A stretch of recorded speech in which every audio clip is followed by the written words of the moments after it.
चलो देखो, पिछले क्लास में हम लोग law of conservation of mass को देखे थे, ठीक है।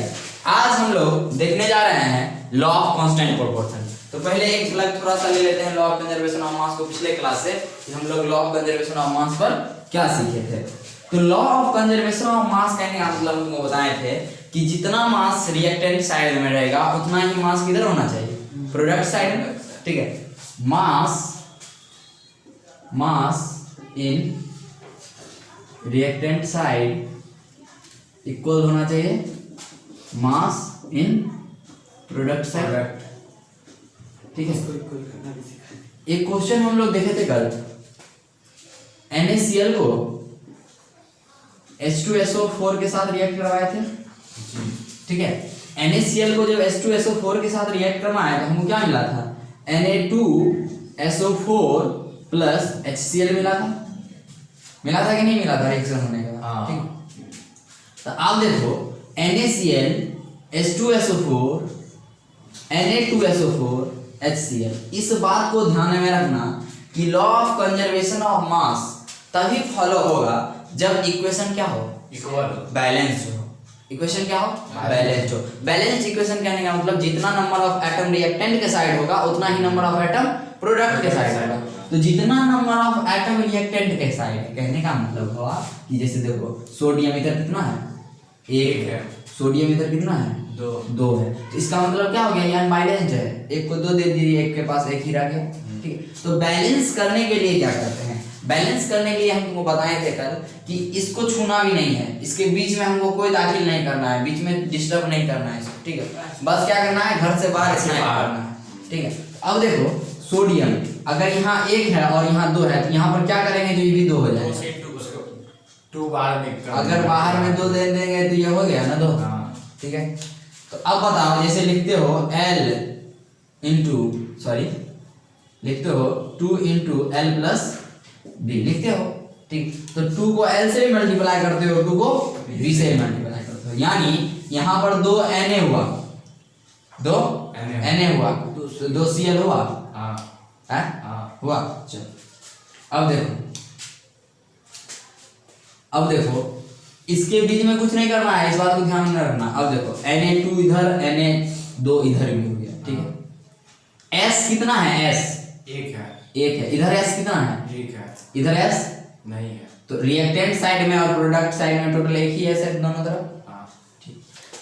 O इधर कितना है, 4 है, O इधर कितना है, 4 है, H यहाँ क्या है, एक है, H यहाँ क्या है, तो अब बताओ तो कहाँ देंगे तो बराबर हो जाएगा, कहाँ के बाहर, तू कहाँ देंगे, यहाँ नीचे में, यहाँ प्रोडक्ट साइड, इधर भी 2H हो गया और इधर भी 2H हो गया, बात बराबर।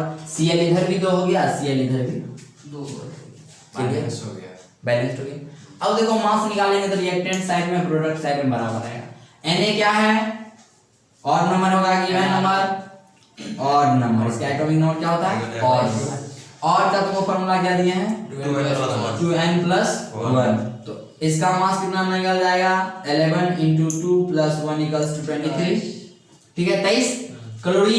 क्लोरीन का मास तुमको बताया मैं एक्सेप्शन में था 35.5 होता है, जोड़ेंगे तो कितना हो जाएगा 58.5 होगा। तो इस पूरे का मास हो गया हमको 58.5, लेकिन दो है सब तो 2 से मल्टीप्लाई कर दे, ठीक है। H2SO4 का मास हम जानते हैं कि 98 होता है, लेकिन निकालते हैं क्या, H का मास 1 तो 2H का मास 2। उसी तरह से सल्फर का एटॉमिक नंबर 16 है, यह है इवेन नंबर, तो 2 इंटू n करेंगे तो 2 इंटू 16 करेंगे तो 32। ऑक्सीजन का एटॉमिक नंबर 8 इवेन है तो उसको भी 2n करेंगे तो 2 8 16, एक होगा 16 है तो 4 होगा 64, तो 64 है 2 66, 66 है 32 98, ठीक है। अब इस दोनों को ऐड करेंगे तो टोटल रिएक्टेंट के साइड का निकल जाएगा मास 98 गुने 50 50 100 116 117, 58.5 गुने 2 करेंगे तो 117 नहीं होगा, प्लस का साइन, हाँ इसमें प्लस का साइन जोड़ते हैं। 8 6 14 1 15 1 5 80 215 आएगा, 9 1 10 1 11 1 1 हासिल 1 215, वाह याद नहीं, वो सीधे उसमें दो उधर ठीक है। आइए प्रोडक्ट साइड देखते हैं। Na का मास 11 होता है एटॉमिक नंबर, अब नहीं बताएंगे, अब निकालने आ गया सबको। चलो इसका हम चलते हैं। 23 गुने 2 लिख ले, ठीक है। प्लस में 16 का 32 हो जाएगा, प्लस 64 हो जाएगा, ठीक है। तो टोटल कितना हो गया? 23 दूनी 46 प्लस 32 प्लस 64, 4 2 6 4 6 6 12 का 2 हासिल 1, 4 3 7 6 13 1 14 142। हाँ 142। ठीक है। इधर HCl है, H का एक H का 1 तो 2 H का 2 प्लस 2 × 35.5, देखिए 175। ठीक है। तो 2 = 35 दूनी 70, 1 71 हो जाएगा। देखिए 119 लिख दीजिए। 71 2 73 हो जाएगा, दोनों को जोड़ो तो ओह सॉरी 142, सॉरी क्लोरीन का 35.5, हाँ। 2 क्लोरीन का 71, 35 35 70, 1 71, ठीक है। और 2 71 2 73, ठीक है। इसमें जोड़े 73, 5 142 73, 3 2 5 7 4 11, 1 हासिल 1 1 1 2, दो। देखो 215 बराबर हुआ, यस हो गया जी। अब हम लोग चलते हैं लॉ ऑफ कांस्टेंट प्रोपोर्शन की तरफ। Now we have law of constant proportion. अब देखो लॉ ऑफ कांस्टेंट प्रोपोर्शन क्या है। ये जो साइंटिस्ट, अच्छा ये साइंटिस्ट का नाम बता दो जो ये दिए थे law of conservation of mass. Name the scientist. हाँ, किसी एक साइंटिस्ट का नाम अच्छे से याद रखो। चलो भैया अब इसका नाम लिखवा दीजिए। Law of constant proportion, law of constant proportion, law of constant proportion. Law of constant proportion में क्या है कि जैसे ही लेवोजियर साहब ने या फिर डेमोक्रिटस और लुसिपस ने इन बातों का जिक्र किया कि कोई चीज एटम से बना हुआ होगा, एटम किसी किसी से मिलकर मैटर बना होगा, किसी किसी एटम से मिलकर मैटर बना होगा, तो इन सारी चीजों पर दिमाग लगाना शुरू हुआ कि जैसे भाई अगर मान लो कि हमको डीजे बनाना है, ठीक है, तो डीजे बनाना है तो उसमें साउंड देना पड़ेगा, उसमें मोटर थोड़ी सेट कर सकते हैं, ठीक है। तो वही कहा कि किसी किसी कंपाउंड को बनाने के लिए उसका एटम फिक्स्ड रहता होगा, ये बात भी फिक्स्ड रहता होगा कि इसमें इतना ही एटम मिलेगा, ठीक है। जैसे में H2O, देखो बताते हैं क्या है H2। तो इसका मतलब हो गया अब दुनिया में जहां भी वाटर का चर्चा होगा तो एक मॉलिक्यूल का अगर बात करेंगे, एक मॉलिक्यूल का, तो एक मॉलिक्यूल में क्या होगा, एक ऑक्सीजन एटम होगा, एक ऑक्सीजन एटम होगा और 2 हाइड्रोजन। ये बात समझ में आया, ठीक है। अब दुनिया के किसी कोना में चले जाएंगे तो वहां यही फॉर्मूला होगा वाटर का H2O ही क्लियर, कोई दिक्कत नहीं। अब देखो, अब यहाँ देखो, अब देखो इसी तरह से एक साइंटिस्ट आए जोसेफ डाल्टन प्रोस्ट। जोसेफ प्रोस्ट ये बोले कि कभी भी कोई भी कंपाउंड जो कंबाइन होता है, कोई मॉलिक्यूल कंबाइन होता है, कंपाउंड बनाता है, या कोई एटम कंबाइन होकर मॉलिक्यूल बनाता है, उसका रेशियो जो होता है हमेशा फिक्स्ड होता है by mass. Ratio by mass हमेशा फिक्स्ड होता है। मास निकालना तुमको समझा दिए, रेशियो निकालना भी तुमको बताया हुआ है। रेशियो कैसे निकालते हैं, डिवाइड करके x बाय y करेंगे तो नहीं निकल जाता है रेशियो। 4 और 2 का रेशियो निकालना है तो 4/2 देंगे तो रेशियो नहीं निकलता है। पूरे हाँ, मैथ वाला ही रेशियो यहाँ भी निकालना। रेशियो निकालना आता है, वो मास निकालना आता है, तो मास निकाल के उसका रेशियो निकाल देंगे तो हमको नहीं पता चलेगा कितने रेशियो से कंबाइन करता है, नहीं पता चलेगा। देखो पता चलेगा H2O हमको बताते चलो H और O किस मास से कंबाइन हुआ होगा, किस मास रेशियो से कंबाइन हुआ होगा, इसके लिए जानो। H2 का मास बता दो थोड़ा, 2 प्लस 2 16 2 और ऑक्सीजन का मास 16, ठीक है। तो रेशियो कैसे निकालते हैं, डिवाइड करके, 1:8। यानी अब कभी भी बाय मास से कंबाइन कराएंगे तो ये 1:8 के रेशियो में ही कंबाइन होगा। ठीक है, यानी 1 ग्राम हाइड्रोजन, मास आना है तो मास का ऐसा यूनिट ग्राम, मास का ऐसा यूनिट ग्राम यहाँ पर, ठीक है।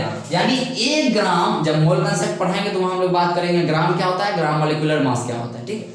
यहाँ देखो 1 ग्राम अगर हमको हाइड्रोजन लगता है तो 8 ग्राम ऑक्सीजन लग गया। ये बात अब फिक्स्ड हो गया। दुनिया के किसी भी कोना में जाएंगे, कंबाइन कराना होगा वाटर बनाने के लिए, तो अगर साइंस लैब में हम गए, हमको दिया हुआ है 1 ग्राम क्या हाइड्रोजन, ठीक है, तो हम तुरंत डिमांड करेंगे कि 8 ग्राम ऑक्सीजन दीजिए, वाटर बनेगा, समझा। ऐसा जैसे ही कहा 5 ग्राम ऑक्सीजन दीजिए, भगा देगा, कहेगा कुछ पढ़ के नहीं आया, निकालो इसको, समझा। तो वही होता है। तो यहाँ क्या है कि अब कहीं भी वाटर ही है, इसको कंबाइन करेंगे तो किस फॉर्म कंबाइन करेंगे, 1:8 के फॉर्म में। एनसीईआरटी देखो इसी पर क्वेश्चन दे दिया है, एनसीईआरटी इसी पर क्वेश्चन दे दिया है। देखो मोशन चैप्टर निकाल नहीं तो राते पढ़ रहे थे। चलो देखो एनसीईआरटी इसी पर क्वेश्चन दिया है। क्वेश्चन नंबर बनाने बैठो 2, कल करवाए थे, क्वेश्चन नंबर 1 करवाए थे। क्वेश्चन नंबर 2 देखो, एनसीईआरटी कहता है hydrogen and oxygen combined in the ratio of 1:8। ये बात हम लोग जानते हैं कि हाइड्रोजन और ऑक्सीजन जो है वो 1:8 के रेशियो में कंबाइन करता है बाय मास। किस चीज से? मास से। टू फॉर्म वाटर, वाटर बनाने के लिए। What mass of oxygen gas would be required to react completely with 3 gram of hydrogen? हमको कितना ऑक्सीजन चाहिए कि 3 ग्राम हाइड्रोजन पूरा का पूरा यूज हो जाए। तुम्हारे पास अगर 3 ग्राम हाइड्रोजन है, ठीक है, ऐसे समझो, तुम्हारे पास 3 ग्राम हाइड्रोजन है और तुमको हम 1 ग्राम, सॉरी हाँ 8 ग्राम तुमको अथी दिए, ऑक्सीजन दिए। तुम्हारे पास 3 ग्राम हाइड्रोजन है और तुमको 8 ग्राम ऑक्सीजन दिए। क्या बोले हम? 3 ग्राम हाइड्रोजन है, 8 ग्राम ऑक्सीजन दिए। 8 ग्राम ऑक्सीजन दिए तो क्या वो हाइड्रोजन यूज होगा 8 ग्राम को यूज करने के लिए? 3 हम क्या पूछ रहे हैं, ऐसे समझो, अगर 3 ग्राम हाइड्रोजन है, ठीक है, और तुमको हम 8 ग्राम ऑक्सीजन दिए तो क्या वो हाइड्रोजन यूज होगा इस 8 ग्राम ऑक्सीजन को यूज करके? ये को का है 1:8 है मास, 1 ग्राम के लिए 8 ग्राम ऑक्सीजन लगता है। समझ में आया बात? समझ गया। तो अब वो कहता है कि 3 ग्राम ऑक्सीजन हाइड्रोजन तुमको दिया हुआ है, तो कितना ग्राम तो ऑक्सीजन? कितना ग्राम ऑक्सीजन लेंगे जो तीनों खत्म हो जाएगा? 24। और देखो आंसर में 24 दिया। तो बना तो दिए हो गया। समझ में आया बात? नहीं समझा?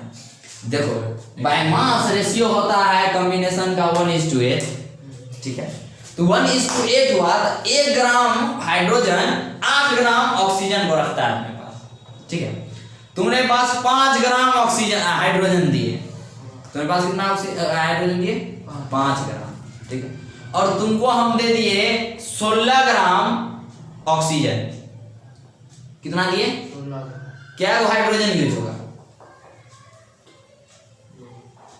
क्या वो हाइड्रोजन यूज होगा? सब बोलो क्या हाइड्रोजन यूज होगा? 2 गो का है, एक का 8 ग्राम तो 2 को 16 नहीं होगा। अगर 24 दे देते तो 3 गो। तो इसी प्रकार से चीकू बताएगा कि 5 को यूज करने के लिए क्या वो लगेगा? 5 गो। अगर 5 गो हाइड्रोजन देता है, ठीक है, एगो के लिए 8 गो लग रहा था, तुमको 5 गो हाइड्रोजन दे दिए, तब बताओ क्या वो ऑक्सीजन लगेगा? 40 गो। चलो